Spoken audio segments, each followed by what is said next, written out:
Hey there friends, welcome to my first YouTube adventure. We're here to tackle some home improvement, one sometimes questionable project at a time. If you ever wondered, can I really do this myself? Well, let's find out this together. To be clear, I am not liable for any mess ups or injury. I'm just doing my best to inform you of what I know. Now, I may not make videos like this in the future. It honestly depends on how many things I accidentally glue to my hands. But for now, I'll be sharing small design projects and easy fixes, stuff you can actually try at home without breaking the bank or breaking your house. I'm no expert on editing videos, so bear with me through the cutting of my voice and the intro throughout the whole video. It's a mess. Oh, and keep an eye out for my partner in crime, Merlot. She'll be popping in and out of frame either to supervise or sabotage. Only time will tell. So grab your toolkit, your creative minds, and a sense of humor. Let's get this project started. Our goal today is turning a boring corner of any room and turning it into this. A little less boring corner of the room.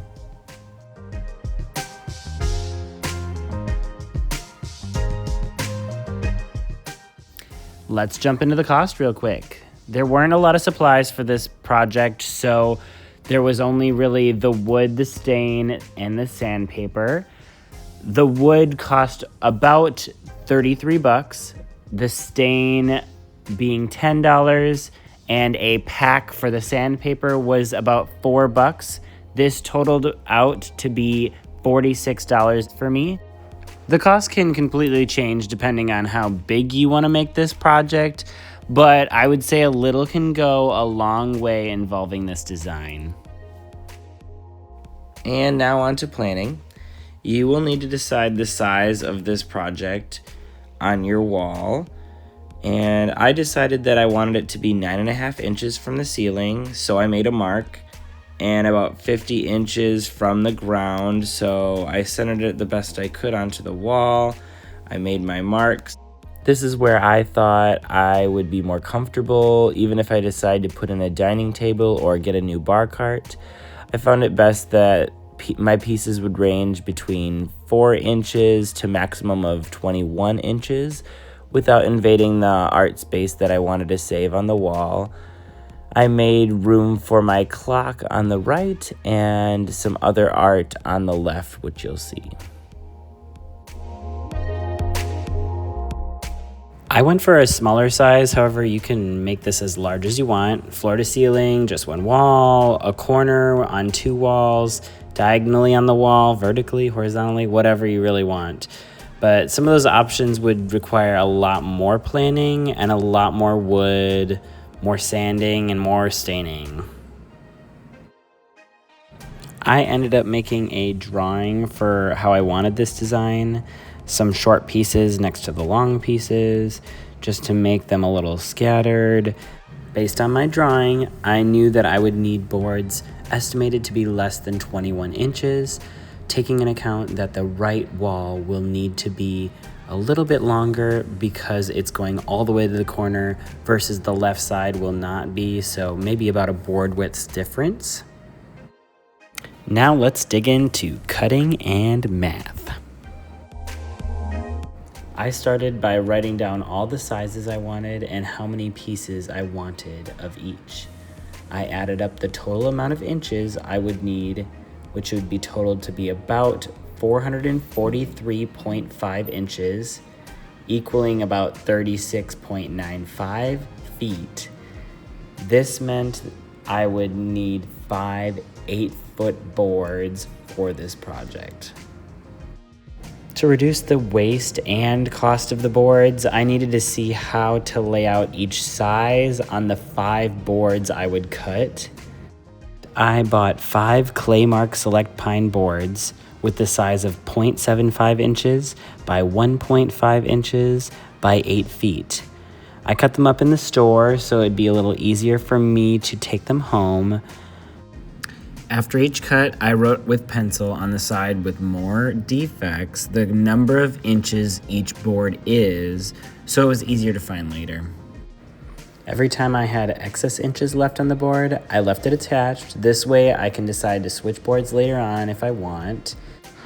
I actually ended up switching a 9-inch board and a 13-inch board just because of a defect I found while staining. But before we get into that, we'll move on to sanding.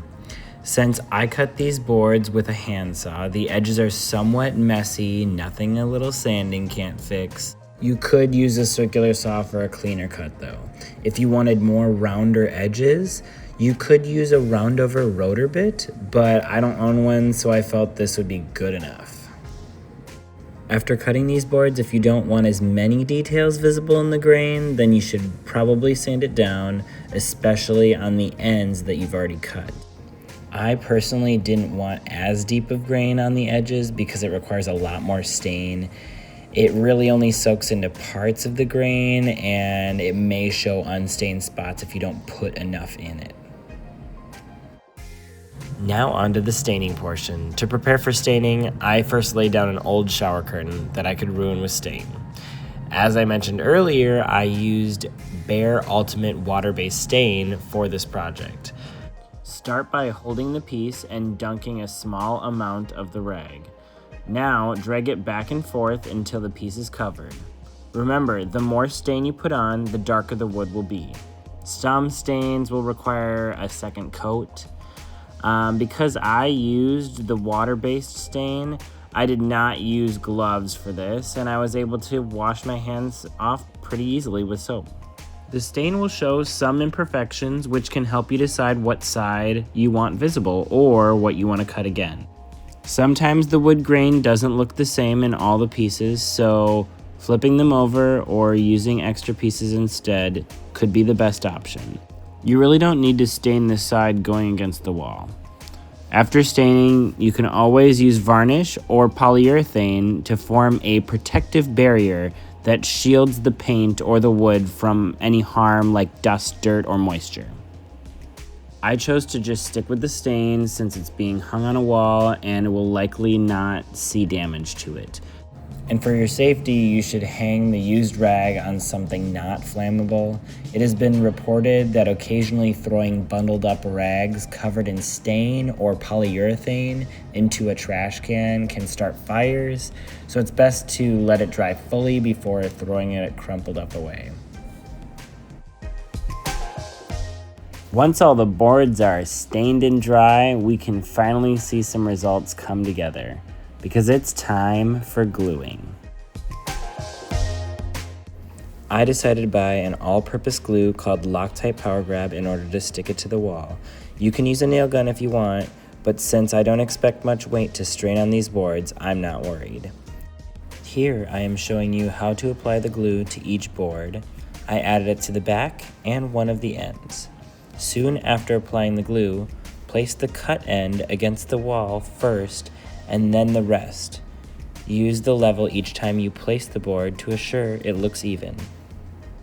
I would say let it all dry for at least an hour before testing the shelves or any decorations. I think it was most important to start from the top and work my way down, since I think it'll look good even if it is lower than I expected. Depending on if you would like to add shelves, place the shelf in between each board placement. This way you can put shelves anywhere in this corner. My shelves are the same width as the regular boards, so I just use those.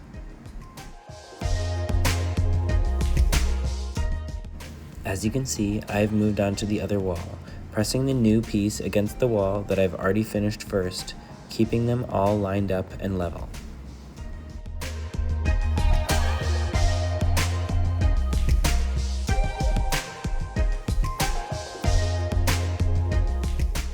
Now that we've finished up, I hope you enjoyed my first home project tutorial, and maybe we'll see you again. Like and subscribe if you have any questions or want more content.